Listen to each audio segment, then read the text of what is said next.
Studio owners, we surveyed a list of 2,000 plus fitness studios, and we found that 42% of them said their top selling ancillary sale is retail. And today we're going to talk about how to sell retail in your fitness studio. Hi everyone, I'm McKenna. I'm the creative manager here at Loud Rumor, and today I'm joined with Liana. She's our performance success manager here at Loud Rumor. Thank you for joining us today. Of course.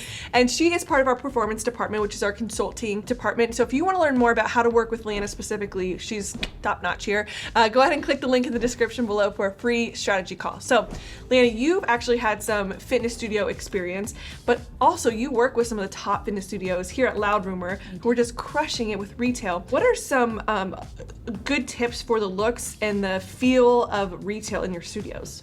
Yeah, that's a good question. So we want to make sure that we're moving the clothing around to keep it looking fresh and new. So moving it from different places within the retail space is going to be a really good idea. You also want to draw the eyes to the retail that you have there. So color blocking is a really good way to do that. So we can keep matching sets together, sports bra, leggings, and then any product that you have that would go with those pieces would be great. So let's say you have a kickboxing studio, you can have your cute little color blocked outfit that all the girls are gonna love, and then you can put your boxing gloves next to it so that you're creating a whole outfit and a whole look based on the aesthetic of your studio. Okay, I love that, especially like the aesthetic of something. I know that's a huge thing with retail stores. What about items that may have been sitting on your shelf for a little bit longer? What do you do with that?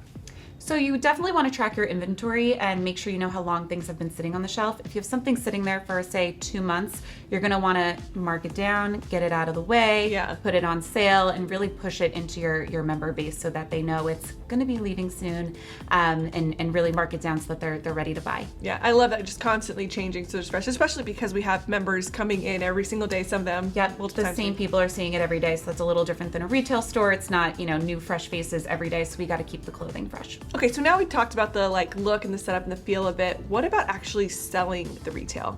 Yeah, for sure. So we want to start getting our members knowing that they can buy retail from the get-go. So when they sign up, you want to give them maybe a first month discount on retail. So the whole first month that you're here, you get X amount off on retail, anything you want. Another thing that I see studios do is offer for their unlimited top tier membership, they get 20% off retail all year round. Oh, yeah. So they're constantly buying, and those are the members that are always in the studio, so they're always going to be repping your gear. Yeah, your biggest supporters. Biggest walking billboard. Exactly, so it's perfect. It's the perfect way to do that. So something else we want to do is sell the benefits, not just the features. So we have a sports bra that is sweat wicking, right? Dry, quick dry, whatever we call that. Great feature to have, but instead of just explaining that, we also want to let them know why we're doing that. We always want to get to the why. So you're going from class to grocery store, you're not going to be soaking wet, making a fool of yourself with a big giant sweat stain on you. I love that. Tying it back into okay, we know you're a mom on the go, that's our clientele. And, saying, okay, when you go to the grocery store, this sweat-proof microfiber amazing sports bra is not going to hold you down. Exactly. Now we talked about the selling portion. Who is responsible for selling?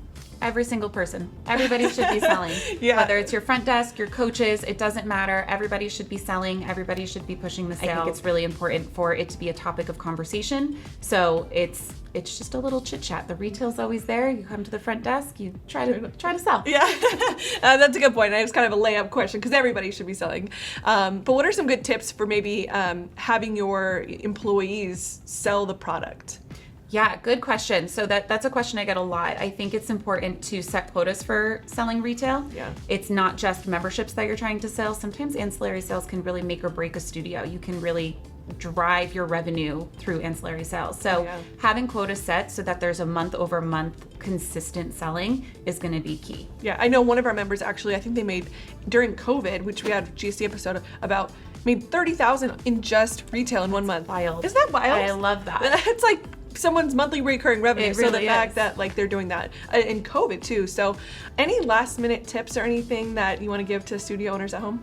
Yes, I think it's important to always focus on selling your retail. I think it's really important to have your staff wearing your retail, especially if it's branded for your studio. It not only helps with that walking billboard feel, but it also helps differentiate your staff from other members that are just walking into class. So if they're there with their, the name of your studio on there, we know that they work there. We know that there's somebody that members can trust and go to and ask questions. That's a really good point. Yeah. Awesome. Thank you, Liana, so much for joining us, giving us some really great tips on retail. If you guys aren't using retail or selling retail, there's a difference between offering retail and selling retail. So if you want to learn more about how to work with Liana, she's a freaking rock star. Go ahead and just click the link in the description below. Hop on a free strategy call, learn more about us. We'll learn more about you completely free.